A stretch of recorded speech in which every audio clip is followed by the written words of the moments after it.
दोस्तों, अगर किसी पति के सामने पत्नी का इज्जत लुटता हुआ हो तो उस समय उस व्यक्ति पर क्या बीत रहा होगा,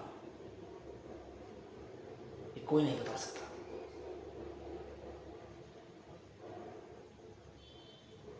आपने कई ऐसे फिल्में देखे होंगे जो हीरो के बहन, भाई, माता, बीवी के साथ अत्याचार होता है तो हीरो बदले की भावना में बदला लेना चाहता है।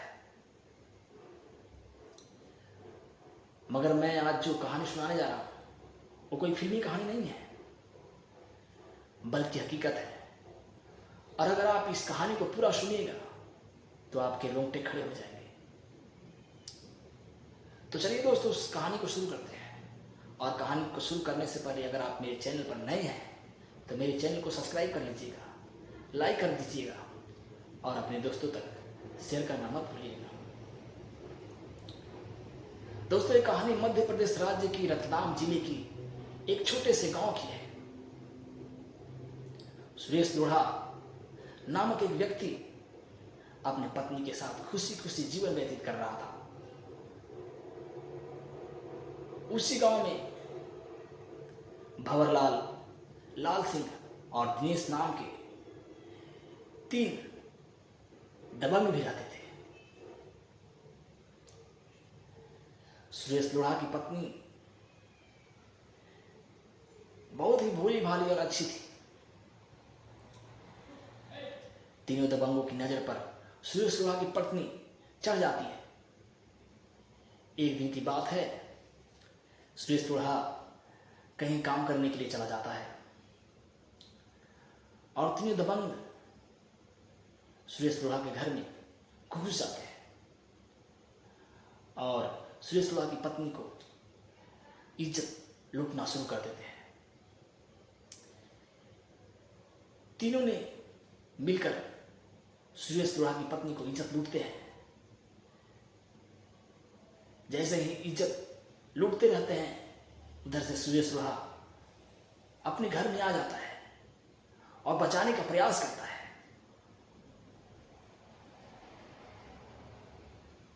फिर भी उन दरिंदों ने नहीं मानते हैं और सुरेश लोढ़ा को धमका देते हैं कि अगर तूने कुछ भी किया तो तुम दोनों को जान से मार दूंगा। अगर बाहरी किसी को बोला, थाने में FIR किया तो तुम दोनों को खत्म कर दूंगा। सुरेश लोढ़ा उस समय डर के मारे भाग जाता है। फिर भी उसके नजर पर अपनी पत्नी का दृश्य घूमते रहता है। जिधर भी जाता है उधर उसके नजरों के सामने वो सारा दृश्य नाचते रहता है। सुरेश लोढ़ा सोचता है कि कैसे उन तीनों से बदला लिया जाए। सुरेश लोढ़ा एक दिन टीवी पर देखा कि कैसे आतंकवादी लोग सिपाहियों को एक बम से उड़ा देते हैं और चिथड़े चिथड़े कर देते हैं।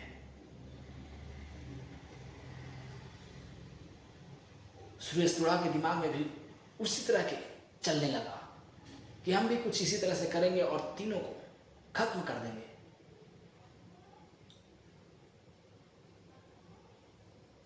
सुरेश लोढ़ा समय का इंतजार कर रहा था कि कब बदला लिया जाए।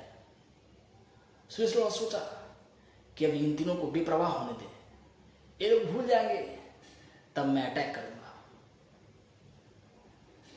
कुछ दिन के बाद सुरेश लोढ़ा मार्केट में जाता है और डेटोनेटर और जेटिन के छड़ को लाता है। उस छड़ से जिस तरह से टीवी सीरियल में देखा था उसी तरह से एक बम को तैयार करता है। बम को तैयार करके वो पूरी अच्छी तरह से पैक कर देता है और समय का इंतजार करता है कि कब उन लोग कहीं निकले। जब वो पता करता है तो पता चलता है कि भंवरलाल अपने खेत पर सिंचाई करने के लिए जाता है और वो प्रतिदिन खेतों को सिंचाई करता है। सुरेश लोढ़ा के दिमाग में आया कि क्यों ना उसी समय इस पर अटैक किया जाए। सुरेश लोढ़ा वो बम को बुलाकर जाकर के उसके ट्यूबवेल में लगा देता है।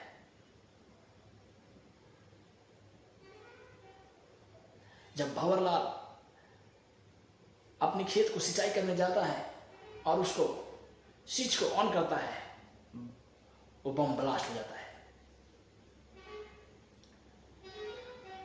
बम तो ब्लास्ट होता है, फिर भी भंवरलाल बच जाता है, क्योंकि उस विस्फोट में बहुत कम क्षति होता है, क्योंकि उसमें जिलेटिन का तार कम रहता है। इसी कारण से वह बच जाता है और उस बम का इफेक्ट बहुत कम होता है। फिर छानबीन होता है, पता नहीं चलता है कि कौन क्या किया। जब सुरेश लोढ़ा सोचा कि ये तो बच गया, अब क्या किया जाए, फिर भी सुरेश लोढ़ा को ये दिमाग में आया कि मैंने कहाँ गलती की। उसने फिर से डेटोनेटर और जेटिन को छड़ को मंगाया और फिर से एक बम को तैयार किया। और फिर कुछ दिन के बाद लाल सिंह को उड़ाने का तैयारी करने लगा।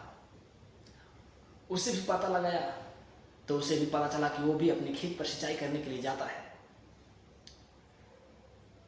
क्या किया कि सुरेश लोढ़ा रात में जाकर के और चुपके से स्टार्टर में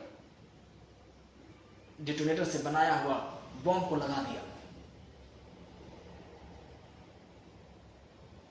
जब लाल सिंह सिंचाई करने के लिए खेत में जाता है और स्विच को ऑन करता है, डेटोनेटर ब्लास्ट हो जाता है और उसके शरीर चिथड़े चिथड़े में बट जाते हैं। अगल बगल के गांव से लोग जुट जाते हैं, क्या हुआ क्या हुआ। इधर सुरेश लोढ़ा को भी पता चल जाता है कि उसका पूरा बंदोबस्त हो गया है, उसका चिथड़े चिथड़े उड़ गए हैं। पुलिस आती है, पूरा अखबार में छप जाता है। स्पेशल टीम मंगाया जाता है। स्पेशल टीम जब जांच पड़ताल करती है तो पता चलता है कि इससे पहले भी इसी तरह से विस्फोट किया गया था। किस तरह से स्पेशल टीम को पता चलता है कि जिस दिन ये कांड हुआ उसी दिन से सुरेश लोढ़ा गांव से कहीं जा चुका है, गांव से निकल चुका है। स्पेशल टीम को भनक मिलती है कि उसको स्पेशल टीम को शक होने लगता है कि हो न हो इसी का हाथ होगा। स्पेशल टीम जब ये बताती है तो पुलिस वाले उसे पकड़ करके लाते हैं। ला करके पूछताछ किया जाता है तो सारी बात सुरेश लोढ़ा बताता है कि मेरे पत्नी के साथ इन तीनों ने क्या किया। सारी घटना बताता है और बताने के बाद कहता है कि हाँ, मैंने ही ये सब सारा प्लान किया और एक बच गया, दो बच गए, मगर एक मारा गया। सुरेश लोढ़ा सारा बयान देता है, कबूल कर लेता है। तो दोस्तों आप बताइए, सुरेश लोढ़ा ने जो किया वो सही किया या गलत? आप कमेंट बॉक्स में राय जरूर दें। फिर मिलेंगे नेक्स्ट वीडियो में, तब तक के लिए धन्यवाद।